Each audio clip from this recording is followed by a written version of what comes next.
आज आमच्या आईनं कमळात रंग कसं भरलेत खतरनाक बघा. भारी दिसते की नाही रांगोळी. त्यानंतर मग वरच्या घरी आलो. वरच्या घरी आल्यावर आयशा भेटला. आयशा चालल्या झेंडावंदनला. जा म्हणलं त्याला. परत मग समोर शाळेत आपल्या झेंडावंदनचा कार्यक्रम चालू झालेला.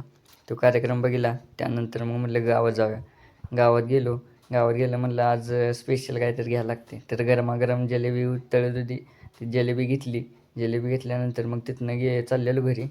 घरी जाताना अजून एकदा झेंडावंदनचा कार्यक्रम बघितला. त्यानंतर मग गेलो घरी.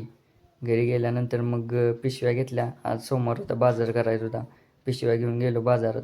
आज 26 जानेवारी असल्यामुळे सगळा बाजार जरा रिकामा रिकामा वाटत होता. तरी पण मग बाजार केला. बाजार केल्यानंतर परत मग फरसाणा आणायचा होता. मग तिकडे गेलो. फरसाणा घेतला. फरसाणा घेऊन चिरमुरे घेऊन आलो घरी. घरी आल्यानंतर जेवलो. जेवण झाल्यानंतर म्हणलं गाड्याचं साहित्य घेऊन जाऊया गाड्या आलो. गाड्या जरा घाण झालेला. पहिला स्वच्छ धुवून बिवून पुसून मग परत आवरलं. गाडा आवरल्यानंतर मग हे बघा, ह्याच्यात आपलं आहे बटाटा, ह्याच्यानं कोथिंबीर, त्याच्यात मग मिरची आहे. मिरची सगळं माल तयार केला. त्यानंतर कांदा टोमॅटो चिरून घेतला. तर ह्याच्यात तिखट पाणी करून घेतलं.